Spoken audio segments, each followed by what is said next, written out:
Chapter 10. A Terrible Tumble Through a Tube. I suppose the Polychrome, and perhaps Queen Anne and her army, might have been able to dispel the enchantment of Ruggedo's chief magician, had they known that danger lay in their pathway. For the Rainbow's Daughter was a fairy, and as Oogaboo is a part of the land of Oz, its inhabitants cannot easily be deceived by such common magic as the Gnome King could command.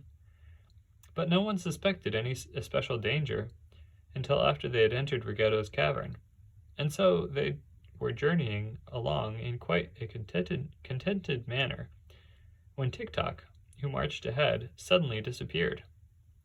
The officers thought he must have turned a corner, so they kept on their way, and all of them likewise disappeared, one after another. Queen Anne was rather surprised at this, and in hastening forward to learn the reason, she also vanished from sight. Betsy Bobbin had tired her feet by walking, so she was now riding upon the back of the stout little mule, facing backward, and talking to Shaggy and Polychrome, who were just behind. Suddenly Hank pitched forward and began falling, and Betsy would have tumbled over his head had she not grabbed the mule's shaggy neck with both arms and held on for dear life. All around was darkness, and they were not falling directly downward, but seemed to be sliding along a steep incline. Hank's hooves were resting upon some smooth substance, over which he slid with the swiftness of the wind. Once Betsy's heels flew up and struck a similar substance overhead. They were indeed descending the hollow tube that led to the other side of the world.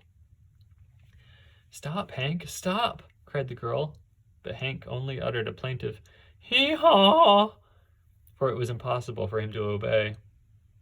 After several minutes had passed and no harm had befallen them, Betsy gained courage. She could see nothing at all, nor could she hear anything except the rush of air past her ears as they plunged downward along the tube. Whether she and Hank were alone, or the others were with them, she could not tell. But had someone been able to take a flashlight photograph of the tube at the time, a most curious picture would have resulted. There was Tik-Tok, flat upon his back and sliding head foremost down the incline, and there were the officers of the army of Oogaboo, all tangled up in a confused crowd, flapping their arms and trying to shield their faces from the clanking swords, which swung back and forth during the swift journey and pummeled everyone within their reach. Now followed Queen Anne, who had struck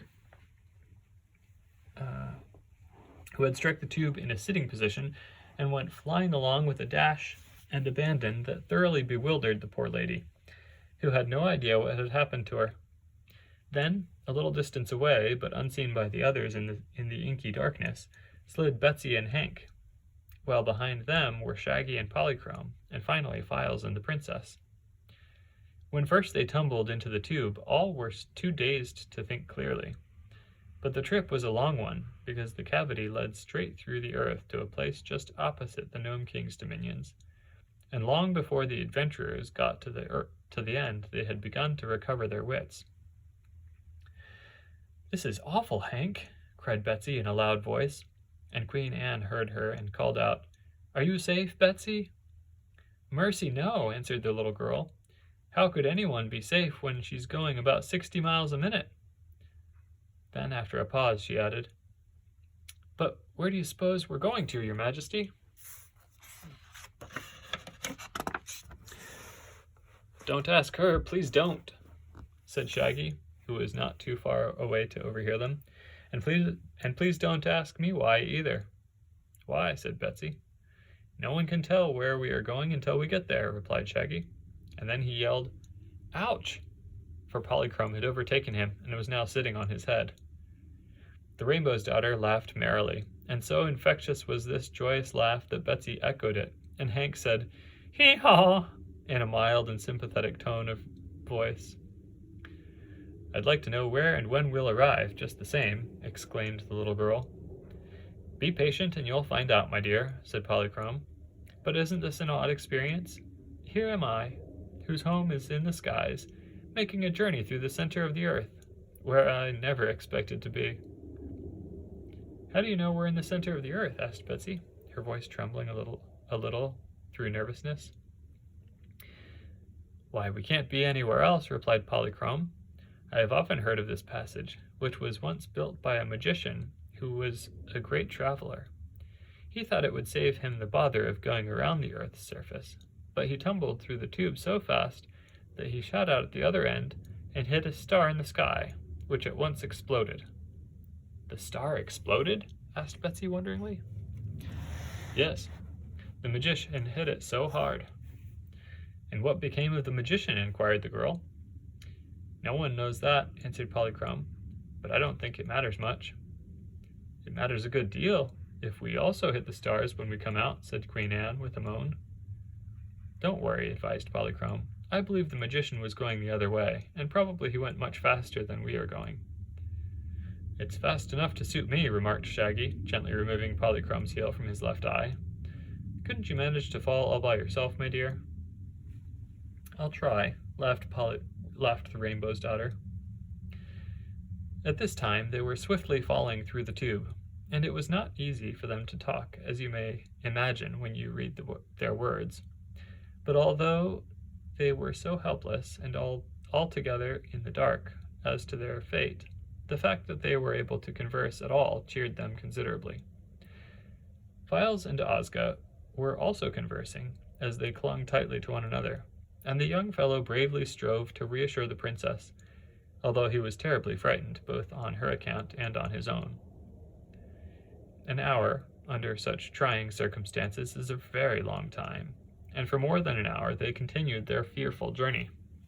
Then, just as they began to fear the tube would never end, Tik-Tok popped out into broad daylight, and, after making a graceful circle in the air, fell with a splash into a great marble fountain. Out came the officers in quick succession, tumbling heels over head and striking the ground in many undignified attitudes. "For the love of sassafras!" exclaimed a peculiar person who was hoeing pink violets in a garden. "What can all this mean?" For answer, Queen Anne sailed up from the tube, took a ride through the air as high as the treetops, and alighted squarely on top of the peculiar person's head, smashing a jeweled crown over his eyes and tumbling him to the ground. The mule was heavier and had Betsy clinging to his back, so he did not get so high up. Unfortunately for his little rider, he struck the ground upon his 4 feet. Betsy was jarred a trifle, but not hurt, and when she looked around her, she saw the queen and the peculiar person struggling together upon the ground, where the man was trying to choke Anne, and she had both hands in his bushy hair and was pulling with all her might. Some of the officers, when they got upon their feet, hastened to separate the combatants, and sought to restrain the peculiar person, so that he could not attack their queen again.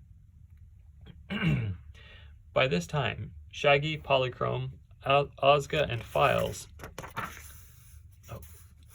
Sorry. I think that's Queen Anne landing upon the peculiar person.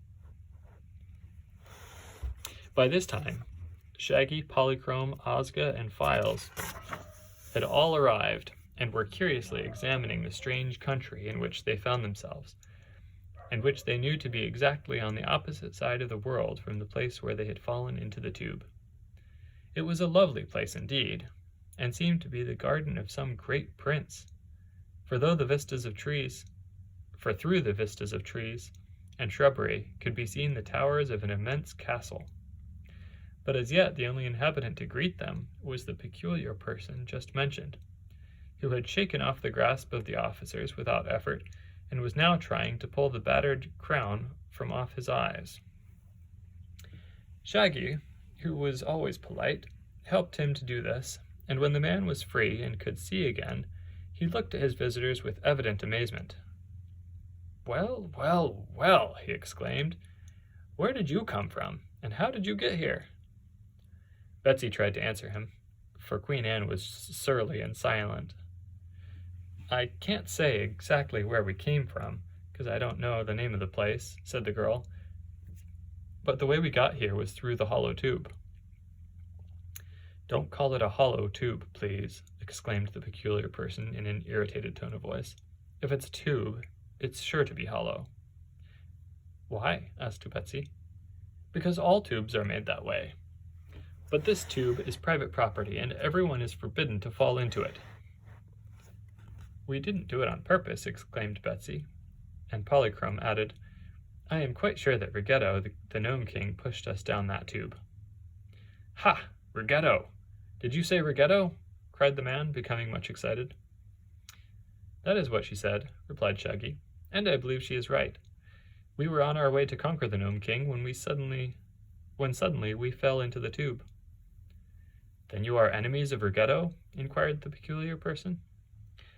"Not exactly enemies," said Betsy, a little puzzled by the question, "because we don't know him at all, but we started out to conquer him, which isn't as friendly as it might be." "True," agreed the man. He looked thoughtfully from one to another of them for a while, and then he turned his head over his shoulder and said, "Never mind the fire and pincers, my good brothers. It will be best to take these strangers to the private. It will be best to take these strangers to the private citizen." "Very well, Tubekins," responded a voice, deep and powerful, that seemed to come out of the air, for the speaker was invisible. All our friends gave a jump at this. Even Polychrome was so startled that her gauze draperies fluttered like a banner in the breeze. Shaggy shook his head and sighed. Queen Anne looked very unhappy. The officers clung to each other, trembling violently. But soon they gained courage to look more closely at the peculiar person. As he was the type of all the inhabitants of this extraordinary land whom they afterward met, I will try to tell you what he looked like. His face was beautiful, but lacked expression. His eyes were large and blue in color, and his teeth finely formed and white as snow. His hair was black and bushy, and seemed inclined to curl at the ends. So far, no one could find any fault with his appearance. He wore a robe of scarlet, which did not cover his arms, and extended no lower than his bare knees. On the bosom of the robe was embroidered a terrible dragon's head, as horrible to look at as the man was beautiful. His arms and legs were left bare, and the skin of one arm was bright yellow, and the skin of the other arm a vivid green. He had one blue leg and one pink one, while both his feet, which showed through the open sandals he wore, were jet black.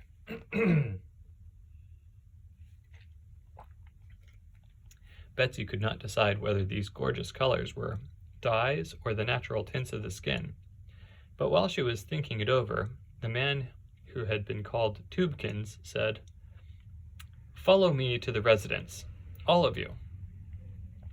But just then a voice exclaimed, "Here's another of them, Tubekins, lying in the water of the fountain."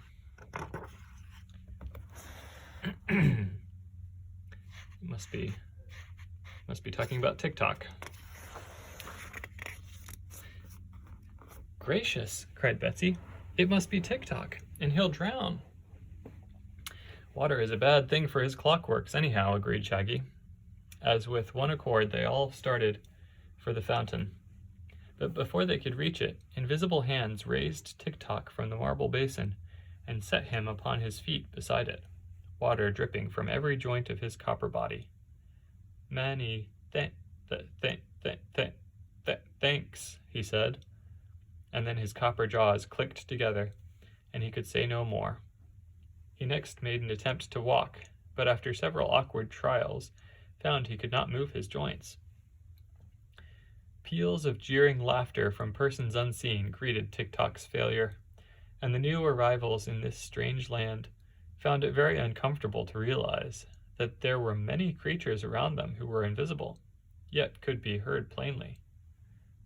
"Shall I wind him up?" asked Betsy, feeling very sorry for TikTok. "I think his machinery is wound, but he needs oiling," replied Shaggy. At once an oil can appeared before him, held on a level with his eyes by some unseen hand. Shaggy took the can and tried to oil Tick-Tock's joints. As if to assist him, a strong current of warm air was directed against the copper man, which quickly dried him. Soon he was able to say, "Many thanks," quite smoothly, and his joints worked fairly well. "Come," commanded Tubekins, and turning his back upon them, he walked up the path toward the castle. "Shall we go?" asked Queen Anne uncertainly. But just then she received a shove that almost pitched her forward on her head, so she decided to go.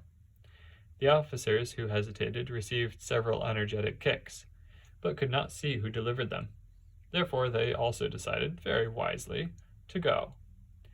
The others followed willingly enough, for unless they ventured upon another terrible journey through the tube, they must make the best of the unknown country that they were in, and the best seemed to be to obey orders.